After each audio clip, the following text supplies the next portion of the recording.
Donald Trump जी ने कहा है कि पाकिस्तान न्यूक्लियर टेस्ट कर रहा है।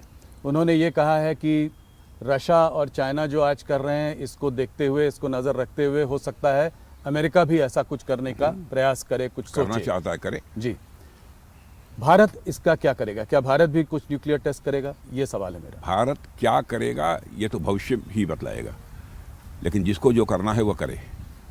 हमें इस संबंध में कुछ नहीं कहना है। चाहे पाकिस्तान कर रहा है, चाहे अमेरिका कर रहा है, तो जिसको जो करना है कर रहा है। भारत किसी भय के कारण अथवा किसी दबाव में कोई कदम नहीं उठाता है। जो भारत को भारत के इंटरेस्ट में उचित लगेगा वही कदम हम उठाएंगे। सही समय पे करेगा। सही समय पर सही कदम उठाएंगे।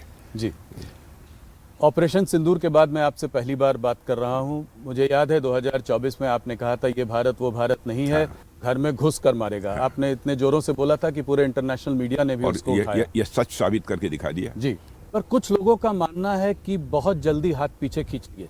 इतनी जल्दी रुक क्यों गए? वो लोग चाहते थे कि थोड़ा और जोरों से पाकिस्तान को मैं इसे पूरी तरह से स्पष्ट कर देना चाहता हूं कि बराबर पाकिस्तान के डीएमओ की तरफ से टेलीफोन आ रहे थे। जी, उनके टेलीफोन आने के बाद तब ये हुआ। माने हम लोग युद्ध पिपासु नहीं हैं। जी, कुछ लोग ऐसे होते हैं जो बराबर चाहते हैं कि युद्ध हो, कन्फ्रंटेशन हो। भारत ऐसा नहीं चाहता है कभी। यदि बार बार उनकी तरफ से आग्रह हो रहा है कि नहीं, अब इसे स्थगित किया जाना चाहिए, बंद किया जाना चाहिए, तो उसके बाद जाकर ये तय किया कि हमको जो करना था वो हमने कर लिया। जी, अब उसके बाद इस युद्ध को आगे बढ़ाने का कोई औचित्य अब नहीं है। आवश्यकता पड़ेगी फिर करेंगे। ये आप लोग बार बार बोल रहे हैं, इसका क्या अभी भी लगता है कि कुछ ऐसी स्थिति बनी हुई है कि उसको दोबारा करना पड़ेगा ऑपरेशन सिंदूर को? अब ये तो भविष्य के गर्भ में छिपा हुआ है, क्या होगा कैसे होगा। लेकिन ऑपरेशन सिंदूर के बारे में स्पष्ट कर देना चाहता हूँ कि ऑपरेशन सिंदूर हमारा समाप्त नहीं हुआ है। हाल फिलहाल ही स्थगित है। हम लोगों ने क्या सावधानी बरती? आतंकवादियों ने चोरी छुपे घुसकर भारत की सीमा के अंदर हमारे निर्दोष नागरिकों को मारा। जी, हम लोगों ने टारगेट किया, जो टेररिस्ट सेंटर्स थे उन्हीं को टारगेट किया है पाकिस्तान में। आम जनता को हम लोगों ने नहीं मारा है।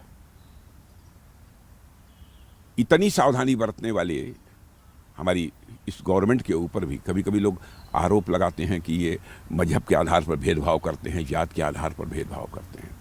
अरे भारत तो एक ऐसा देश है जहाँ के ऋषियों और मनीषियों ने भारत की सीमा में रहने वाले लोगों को ही अपने परिवार का सदस्य नहीं माना है, बल्कि पूरे विश्व की धरा पर रहने वाले लोगों को अपने परिवार का सदस्य मानते हुए वसुधैव कुटुंबकम का संदेश सारे विश्व को दुनिया की किसी धरती से गया है तो केवल और केवल हमारे और आपके भारत देश की धरती से गया है।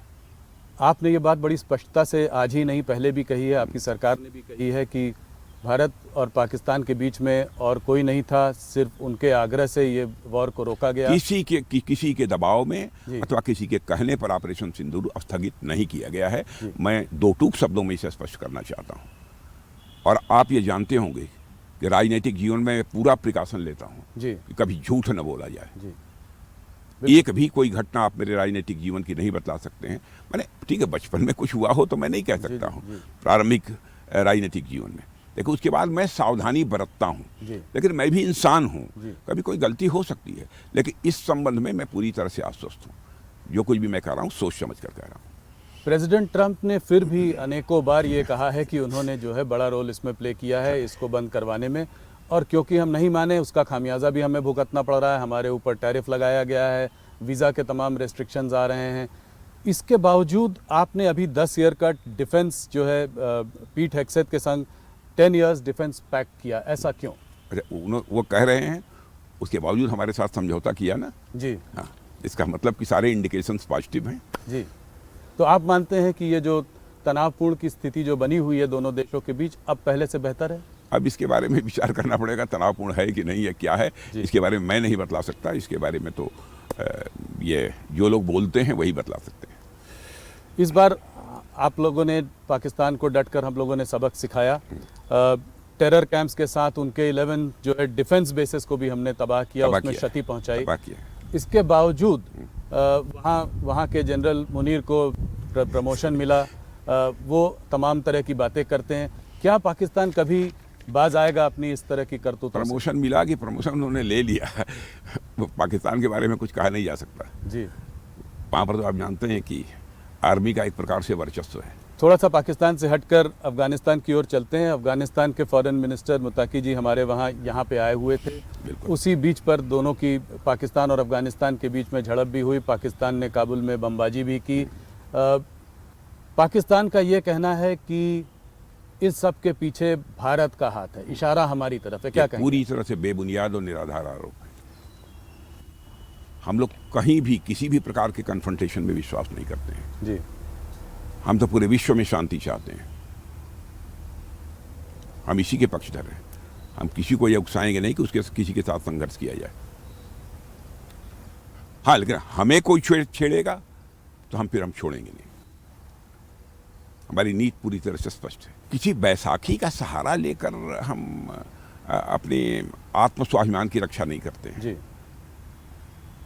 हम स्वतः करते हैं, फैसले स्वतः लेते हैं और स्वतः जो कार्रवाई करनी होती है हम कार्रवाई भी करते हैं।